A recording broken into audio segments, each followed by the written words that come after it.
Online gaming भी 2025 जब से गवर्नमेंट इसको लेके आई है ना, लोगों के चेहरे की हवाइयाँ उड़ चुकी हैं। और ऐसे लोगों की हवाइयाँ उड़ी हैं जो लोग इसको प्रमोट करते हैं, जो लोग गैम्बलिंग बैटिंग को प्रमोट करते हैं, ऑनलाइन फैंटेसी स्पोर्ट्स के नाम पे प्रमोट किया जाता है, उनका तो मतलब बहुत बुरा हाल हो चुका है। इस टाइम सोच रहे हैं भाई अब क्या करेंगे। देखिए, ये जो बिल है एक्चुअली अभी कानून बनने वाला है, क्योंकि ये लोकसभा राज्यसभा दोनों से पास हो चुका है। बस राष्ट्रपति के साइन होने के बाद में ये कानून बन जाएगा और फिर एक नोटिफिकेशन जारी कर दी जाएगी जिस दिन से इसको लागू किया जाएगा। तो ये तो आने ही वाला है, ये तो कंफर्म हो ही चुका है। आज की वीडियो में देखने वाला है कि ये जो बिल है या फिर ये जो कानून है, इसके बाद में क्या क्या चीज़ें बदलेंगी और कौन कौन से ऑनलाइन गेम्स में फ़र्क पड़ने वाला है। काफ़ी लोग कंफ्यूज है कि भाई हमारे पबजी का क्या होगा, बीजीएमआई का क्या होगा, या फिर हम जो ड्रीम 11 प्ले करते हैं खेलते हैं उन सब का क्या होगा। तो आज की वीडियो में बड़ी क्लियरिटी के साथ में बड़े ईजी वर्ड्स में बताने वाला हूँ ये बिल है क्या और इससे क्या फ़र्क पड़ने वाला है। तो हेलो दोस्तों, मेरा नाम है रोहित और स्वागत है आप सभी का एक और लेटेस्ट टेक वीडियो में।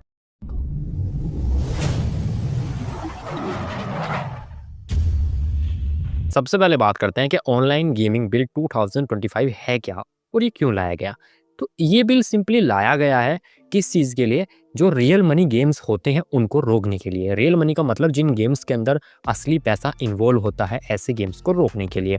अब इससे एक बात तो आपको क्लियर हो चुकी होगी कि जो ई स्पोर्ट्स है, देखिए ई स्पोर्ट को इससे अलग रखा गया है। रियल मनी गेम्स जो है जिसके अंदर असली पैसा इन्वॉल्व होता है वो एक अलग कैटेगरी में आते हैं, और जो ई स्पोर्ट्स गेम है वो एक अलग कैटेगरी में आते हैं। ई स्पोर्ट्स के अंदर PUBG, BGMI, call of duty है ना, वैलोरेंट, ये सारे गेम्स आते हैं। इसको ई स्पोर्ट में रखा गया है और गवर्नमेंट ने ये कहा है कि हम ई स्पोर्ट्स वाले गेम्स को प्रमोट करेंगे ताकि लोग आगे बढ़े। इनमें मतलब कंपटीशन वगैरह होता है, काफ़ी सारी चीज़ें होती है ना, तो इसलिए इन चीज़ों को बढ़ावा देने के लिए गवर्नमेंट ने कहा है कि इसको हम बढ़ाएंगे, क्योंकि इसमें लोगों के पास स्किल्स होती हैं, प्ले करते हैं, वो सारी चीज़ें होती हैं, तो इनको हम बढ़ाने वाले हैं, प्रमोट करने वाले हैं। लेकिन वहीं दूसरी तरफ ऐसे गेम जिसके अंदर रियल मनी इन्वॉल्व होती है उन पे बहुत कड़ा एक्शन होने जा रहा है। फिर मैं ये कहूँ कि गवर्नमेंट उनको बैन करने की तैयारी कर रही है इस कानून के थ्रू। ये समझ गए होंगे इस कानून के अंदर है क्या, मैंने आपको बहुत क्लियरिटी से बहुत रफली बता दिया है चीज़ें और इजी वर्ड्स में बताया। अब ये जो रियल मनी गेम्स है इसके अंदर गेम कौन कौन से आते हैं, तो देखिए रियल मनी गेम्स के अंदर मतलब सरकार ने कोई भी एक एग्जैक्ट नाम नहीं बताया किसी भी प्लेटफॉर्म का कि भाई ड्रीम 11, टीम 11, विंजो या फिर जितने भी सारे हैं, ये सरकार ने किसी का नाम नहीं लिया। सिर्फ सरकार ने सिर्फ ये कहा है कोई भी ऐसा गेम जिसके अंदर रियल मनी इन्वॉल्व हो, जिसके अंदर ये बोला जाए 2, 4, 5, 10, 20 रुपये लगाने के बाद में लाखों कमा लोगे, इतना हो जाएगा, ऐसे गेम्स अब नहीं चलने वाले इंडिया के अंदर। सरकार ने एक आंकड़ा दिया कि हर साल लगभग लोगों के 20,000 करोड़ रुपए चले जाते हैं। 20,000 करोड़ एक बहुत बड़ा नंबर होता है और रियलिटी में ऐसा होता है, लोग गंवा बैठते हैं इतने पैसे। क्योंकि अगर आप मेरे चैनल पे जाएंगे एक भी आपको ऑनलाइन गेमिंग या बैटिंग ऐप प्रमोट नहीं मिलेगा। एक वन विन नाम से एप्लीकेशन है जिसमें एविएटर, वो हवाई जहाज वाला गेम होता है, उस पर मैंने 3-4 वीडियो बनाई है, रियल और फेक, जब लोग मुझसे पूछते हैं, और मैंने उन वीडियोस में भी यही बोला है कि बिल्कुल भी यूज़ मत करो। लोग मुझे कांटेक्ट करते हैं इंस्टाग्राम पे भी, कमेंट्स में भी, और बोलते हैं भाई हमारे 2 लाख अटके हुए हैं, 3 लाख 4 लाख अटके हुए हैं, हमने 20,000 30,000 रुपये लगा दिए, प्लीज़ हमारे पैसे निकलवा दो, ये करवा दो। मेरा एक ही जवाब होता है कि भाई अब जो फंस गया वो फंस गया, बट आगे से बिल्कुल ध्यान रखना, ऐसी चीज़ों के चक्कर में मत पड़ना जहाँ बोला जाए कि 1 का 4 हो जाएगा।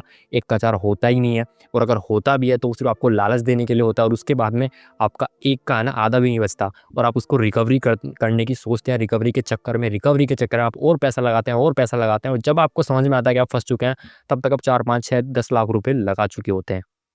और ऐसे रियल में केसेस हैं, खुद मेरे पास पर्सनली कमेंट्स आती हैं और इंस्टाग्राम पे डीएम्स आते हैं, तो मेरे पास तो प्रूफ है इन सब चीज़ों का, क्योंकि लोग मुझसे बोलते हैं। इसी वजह से गवर्नमेंट ने भी ये किया है और मैं इस गवर्नमेंट के कानून की सराहना करता हूँ। वही मैं तो सोच रहा था पता नहीं कब होगा ऐसा, और गवर्नमेंट ने कर दिया फाइनली। मैं बड़ा खुश हूँ इससे। मेरे जैसे काफ़ी क्रिएटर्स हैं, ऐसा नहीं है मैं ही ऐसा हूँ, बहुत क्रिएटर्स हैं जो कि इन चीज़ों के सख्त खिलाफ हैं, वो भी बड़े खुश हुए होंगे। लेकिन अब काफ़ी क्रिएटर्स ऐसे भी हैं जो मिलियंस में, किसी का नाम मैं नहीं लेना चाहता, आप लोग जानते होंगे, ऐसे क्रिएटर्स मिलियंस में हैं जो काफ़ी सारे हैं, 1-2 की बात नहीं कर रहा, जो कि प्रमोट करते हैं। और क्रिएटर्स ही नहीं, सिर्फ एक्टर्स भी हैं, है ना, काफ़ी सारे मतलब क्रिकेटर्स भी कुछ हैं, तो काफ़ी सारे लोग प्रमोट करते हैं। लेकिन मैंने आपको जैसे कि बताया, गवर्नमेंट ने किसी एक पर्टिकुलर प्लेटफॉर्म का नाम नहीं बताया, लेकिन जो न्यूज़ में चल रहे हैं या फिर जो गवर्नमेंट कह रही है अपने नियम के अंदर, कानून के अंदर जो वहाँ पे लिखा हुआ है उसके अकॉर्डिंग रियल मनी गेम्स, तो रियल मनी गेम्स के अंदर विंजो भी आता है, ड्रीम 11, टीम 11, पोकरबाजी, और भी काफ़ी सारे गेम्स आते हैं भाई। ये सारे उसी में आते हैं। तो अगर ये सब बैन होंगे तो भाई फिर तो सब कुछ सफाई हो जाएगा, मतलब बिल्कुल सफाई हो जाएगी। और OneWin जैसी एप्लीकेशन, एविएटर जैसी एप्लीकेशन, आई होप वो भी बंद कर दी जाएँ।